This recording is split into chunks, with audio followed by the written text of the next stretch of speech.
Dealing with dividend वैसे तो board of directors का अधिकार है, लेकिन इसके कुछ सर्टेन पैरामीटर्स हैं जो हमारी डिविडेंड डिस्ट्रीब्यूशन पॉलिसी के अंदर इंक्लूड होने चाहिए।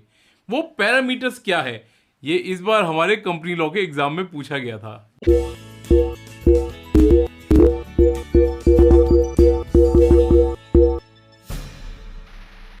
जैसा कि मैंने आपको पहले बताया, हमारे पेपर सेटर्स बहुत क्रिएटिव होते जा रहे हैं और अचानक ढूंढ ढूंढ के ला रहे हैं ऐसे क्वेश्चन जो बिल्कुल ट्रिकी हो जाए।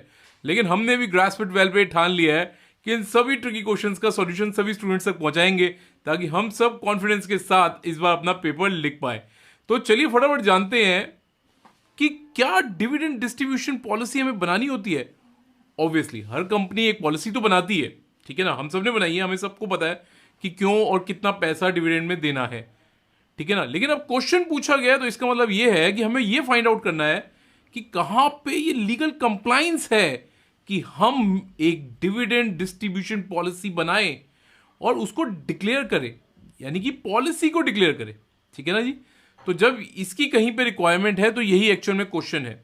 मैंने जैसे कईयों से पूछा, कईयों ने मेरे को कहा हाँ सर बनानी होती है ना, हमें देखना होता है कि अगर कंपनी को एक्सेस फंड है तो ही दें, पहले वो प्रेफरेंस शेयर होल्डर्स को दे। दैट्स सो ट्रू, बिल्कुल ऐसा ही होता है।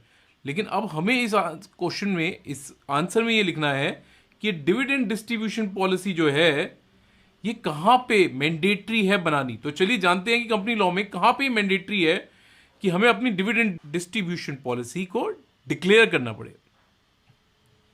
तो चलिए मैं आपको बता दूं कि कंपनी लॉ में ऐसा कोई प्रोविजन नहीं है, राइट। ऑब्वियसली हम कंपनी लॉ का पेपर पढ़ रहे हैं और इस बार पेपर में अचानक मैंने देखा कई बार ऐसा सामने आया कि यार ये कंपनी लॉ में कहीं लिखा ही नहीं हुआ, लेकिन फिर भी कंपनी के ऊपर लगता है। तो चलिए आगे बढ़ते हैं, कहाँ लगता है। तो sir regulation 43A of SEBI regulations, ये बहुत इंपॉर्टेंट है जी। इस बार बहुत सारे क्वेश्चन सेबी रेगुलेशन से पूछे गए, इसलिए हमने इसको ठीक से पढ़ के जाना ही है।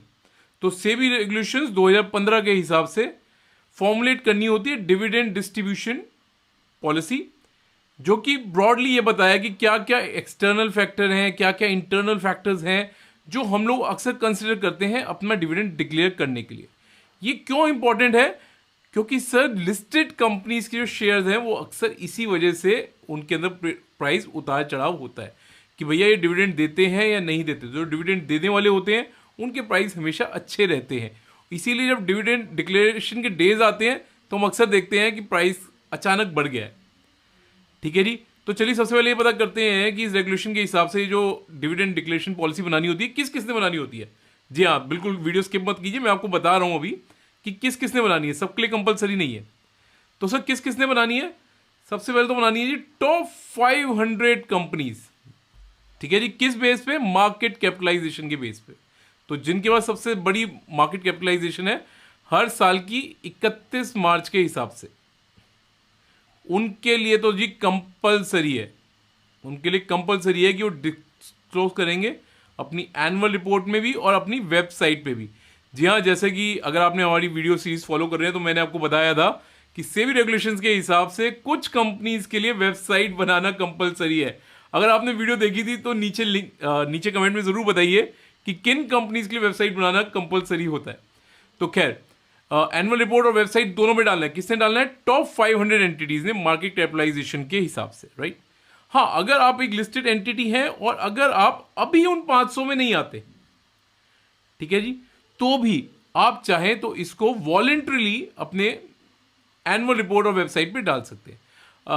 हमारे यहाँ तो ज़बरदस्ती काम कराना पड़ता है, आई डोंट नो कोई वॉलंटरी डालेगा या नहीं डालेगा, बट जो लॉ है वो हम यहाँ पे डिस्कस कर रहे हैं। तो अगर आप टॉप 500 एंटिटीज़ में नहीं है तो भी आप चाहें तो वॉलंटरीली इसको डिक्लेयर कर सकते हैं कि मैं किस बेसिस पे डिविडेंड बांटने जा रहा हूँ। अब क्या क्या वो बेसिस होते हैं जो हमें लिखने होते हैं वो आपके लिए मैं फटाफट पढ़ देता हूँ। तो रेगुलेशंस कहती हैं कि क्या क्या होना चाहिए, circumstances under which share holders and listed entities may और मे नॉट एक्सपेक्ट डिविडेंड, ठीक है जी।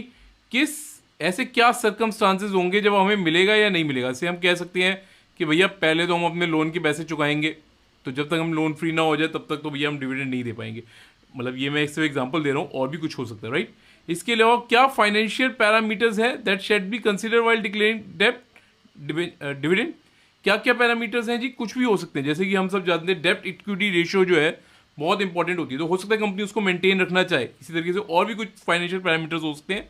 अगर हमने अपने लिए कोई ऐसे पैरामीटर सेट कर रखे हैं कि नहीं भैया हम इतना प्रॉफिट कमाएंगे तो ही दे पाएंगे, या इतनी परसेंट से कमाएंगे तो ही दे पाएंगे, हमारी डेब्ट इक्विटी रेशो इतनी बनी रहेगी तो ही दे पाएंगे, राइट। तो ये जो भी फाइनेंशियल पैरामीटर हमने अपने लिए बनाए यानी उस कंपनी ने बनाया है, वो हम डिक्लेयर करेंगे कि भैया अगर ये चीज अचीव नहीं हो रही, ये पैरामीटर अचीव नहीं हो रहा, तो डोंट एक्सपेक्ट अ डिविडेंड। ठीक है जी। इसके अलावा क्या क्या इंटरनल और एक्सटर्नल फैक्टर्स हैं जो हम कंसिडर करते हैं डिक्लेरेशन ऑफ डिविडेंड के टाइम। जो भी हम कंसिडर करते हैं हम अपने शेयर होल्डर्स को बता देंगे। ठीक है ना। ये जो सेबी की रेगुलेशंस है, इसका मेन पर्पस यही है कि हम ट्रांसपेरेंसी लाएं कि हम अपनी पॉलिसीज क्यों बना रहे हैं और किस तरीके से हमारे इन्वेस्टर्स को बेनिफिट मिलेगा, राइट। इसके अलावा रिटेन अर्निंग, देखिए रिटेन अर्निंग के नाम पे हम बहुत सारा प्रॉफिट अंदर रख लेते हैं कि भैया ये हम अभी देना नहीं चाहते, हम आगे इसका कोई इस्तेमाल करेंगे, हमारी कंपनी को इसकी ज़रूरत है। लेकिन भाई साहब वो क्या ज़रूरत है और वो कैसे यूटिलाइज होती है, ये भी लिखना भाई साहब कंपलसरी है। ठीक है ना। आपने तो कह दिया मैं पैसा संभाल कर रखना चाहता हूँ, क्यों रखना चाहता हूँ भाई, कोविड टाइम चल रहा है, कभी भी लॉकडाउन लग सकता है। ठीक है ना। अगर भाई ऐसी बात है तो ये आपको बताना पड़ेगा कि ये जो रिटेन अर्निंग है, जो आप रिटेन कर रहे हो, ये किस प्रोजेक्ट में लगाने वाले हो या आलतू फालतू कामों के लिए रख रहे हो। ठीक है जी। इसके अलावा parameters that shall be adopted regarding various classes of share holders. जैसा कि हम सब जानते हैं कि शेयर होल्डर्स की भी कुछ क्लासेस होती हैं, जैसे प्रेफरेंस शेयर होल्डर्स और इक्विटी शेयर होल्डर्स। तो क्या अलग अलग पैरामीटर्स हम उनके लिए अडॉप्ट करते हैं, ये हम ज़रूर अपनी डिविडेंड डिक्लेरेशन पॉलिसी में लिखेंगे। कौन कौन लिखेगा जी, एक बार फटाफट रिवाइज कर लेते हैं। जो टॉप 500 कंपनियां हैं एज पर मार्केट कैपिटलाइजेशन, ये चेंज होती रहेंगी जी, इसलिए हर साल 31 मार्च को ये डाटा हम मिलाएंगे। उस दिन जिस भी कंपनी का नाम टॉप 500 में होगा उसके लिए तो भाई साहब ये 100% कंपलसरी है, उसको करना ही करना है। और बाकी चाहे तो वॉलंटरी कर सकते हैं, लेकिन वो कौन होनी चाहिए, जो लिस्टेड है। और उनके पास क्या होनी चाहिए, वर्किंग वेबसाइट भी होनी चाहिए। ये वर्किंग वेबसाइट मैं दोबारा इसलिए कह रहा हूँ, मैं चाहता हूँ आप पिछली वीडियो जाके जरूर देखिए ताकि आपको भी पता लगे कि किस किस कंपनी को वेबसाइट रखना कंपलसरी होता है, राइट।